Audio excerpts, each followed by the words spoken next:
بسم اللہ الرحمن الرحیم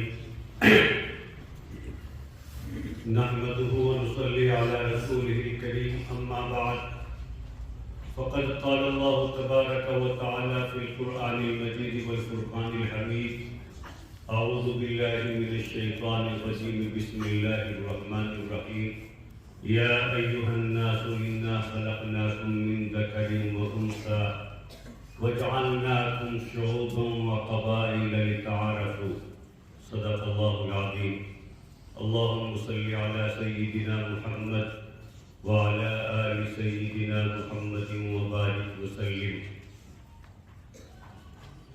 صدر محترم حضرت مولانا مفتی اسجد حسینی ابراہیمی دامت برکاتہ العالیہ، اس اجلاس اور اس مدرسے کے روح رواں حضرت مولانا قاری نثار صاحب دامت برکاتہ، جملہ اساتذہ کرام اور میرے عزیز طلباء، ہندوستان آج اپنا ٹوڈے انڈیا از سیلیبریٹنگ اس 75واں یوم جمہوریہ گنتنتر دیوس منا رہا ہے. ہم سب آج خوش ہیں اور اس خوشی کے موقع پر ہم سب اس بات کا عہد کرتے ہیں کہ ہم اس قانون کی پاسداری کریں گے، اس کانسٹیٹیوشن کی، اس سنویدھان کی پاسداری کریں گے اور اس بات کو یقینی بنانے کی پوری کوشش کریں گے کہ یہ قانون ہندوستان میں صحیح طریقے سے نافذ رہے. میرے عزیزو، مسلمانوں کا ہندوستان سے بہت گہرا رشتہ رہا ہے. آج ہندوستان جو ہندوستان نظر آ رہا ہے، یہ اسی لیے نظر آ رہا ہے کیونکہ مسلمانوں نے اس کے لیے بہت قربانیاں دی.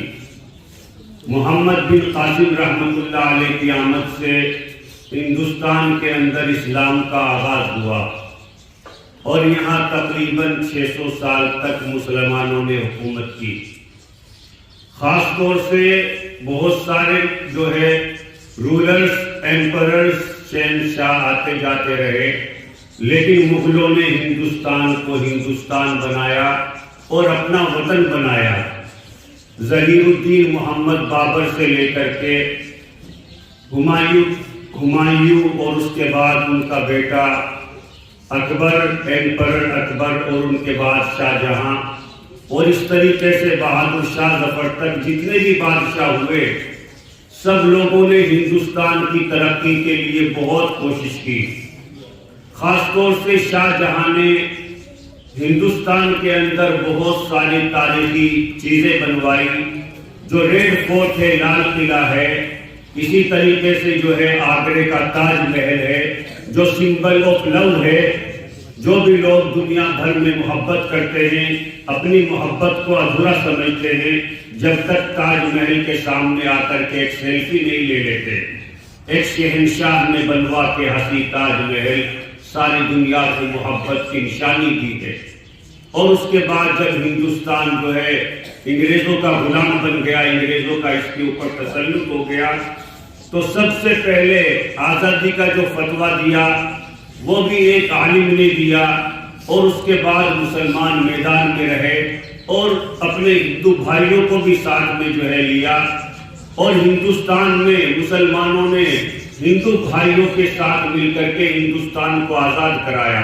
کیونکہ وہ اس بات کو سمجھتے تھے کہ یہ دیش اس وقت ہی ترقی کر سکتا ہے، انتی کر سکتا ہے، پروگریس کر سکتا ہے جب ہندوستان میں ہندو بھائی، مسلمان اور جتنے بھی مذہب کے ماننے والے لوگ ہیں وہ جو ہے ایک ساتھ رہے، اکٹھے رہے.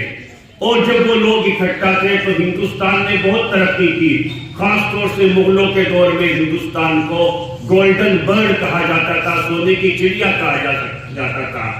آج بھی اگر اس دیش کے ہم لوگ بھی انڈین ہیں، we are Indian, we are proud of being Indian, we believe in Indian constitution, تو ہم لوگ ہندوستانی ہونے پر ہمیں فخر ہے. لیکن اسی کے ساتھ ساتھ ہم چاہتے ہیں کہ جو ہندوستان کے کانسٹیٹیوشن نے ہمیں آزادی دی ہے، فریڈم آف ریلیجن دی ہے کہ ہم اپنی مساجد بنائیں، ان میں عبادت کریں، اور جو ہماری مسجدیں بنی ہوئی ہیں وہ ہماری مسجدیں ہی رہیں، ان میں کسی بھی قسم کی کوئی ترمیم نہ کی جائے، ان کے ساتھ چھیڑ چھاڑ نہ کی جائے۔ ہمارا یہ مطالبہ ہے کہ جو آزادی، مذہبی آزادی ہمیں دی ہے، فریڈم آف اسپیچ دی ہے، اپنی رائے رکھنے کی آزادی دی ہے، یہ ہم لوگ اس کو باقی رکھیں اور یہ باقی رہے ہندوستان میں۔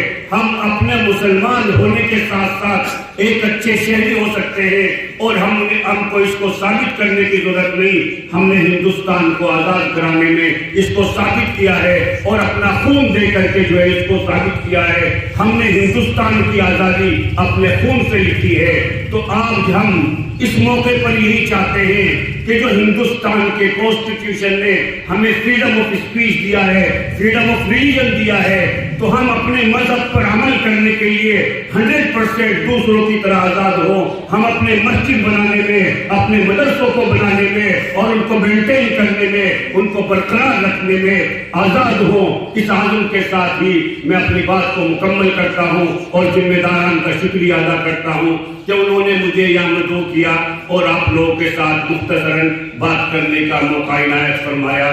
وآخر دعوانا الحمدللہ رب العالمین۔